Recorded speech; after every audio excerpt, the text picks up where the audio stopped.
Hello' everyone, আজি নতুন recipe এটা আপোনালোকৰ মাজলৈ লৈ আহিছোঁ। বহুত হেল্ডি ৰেচিপি হয়, ভাবিলোঁ আপোনালোকৰ লগতো শ্বেয়াৰ কৰোঁ।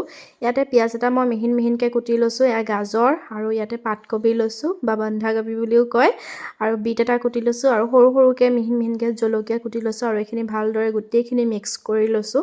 আপোনালোকে হাতেদিও মিক্স কৰিব পাৰে, আৰু মই যিহেতু ভিডিঅ'টো বনাবলৈ কৰি আছোঁ সেইকাৰণে চামুচ দি কৰি দিছোঁ, কিন্তু মই হাতেদিয়ে ব্যৱহাৰ কৰোঁ।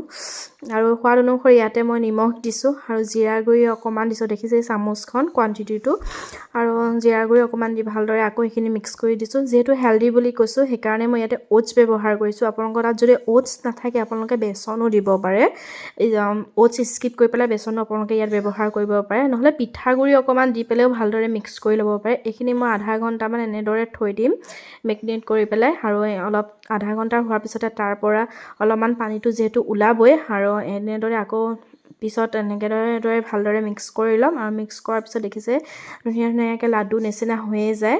আৰু আপোনালোকৰ যদি নহয়ও আপোনালোকে ধুনীয়াকৈ অলপমান ওপৰতে পানী দি ল'ব, পানী দি পেলাই ধুনীয়াকৈ হৈয়ে যাব। আৰু সেইখিনি সময়তে যিহেতু কাৰেণ্টটো গুচি গ'ল, কালাৰটো অলপমান এনেকুৱা দেখা গৈছে। পেন এখন পাতি দিলোঁ আৰু ইয়াতে মই মিঠাতেল দিলোঁ। আপোনালোকে ৰিফাইনো ব্যৱহাৰ কৰিব পাৰে, মই যিহেতু হেল্ডি বুলি কৈছোঁ সেইকাৰণে মই মিঠাতেলে ব্যৱহাৰ কৰিছোঁ, আৰু এটা এটাকৈ এনেকৈ দিলোঁ আৰু ল' ফ্লেমত অলপ টাইম এনেদৰে ভাজি থাকিলোঁ। দেখিছে এটা ধুনীয়া ৰেচিপি আপোনালোকৰ লগত শ্বেয়াৰ কৰিলোঁ, হেল্ডি, আপোনালোকে বনাই খাব আৰু ল'ৰা ছোৱালী টিফিনতো দিব পাৰিব। তেনেহ'লে আজিলৈ বাই বাই। যদি ভাল লাগিছে লাইক কৰি যাব।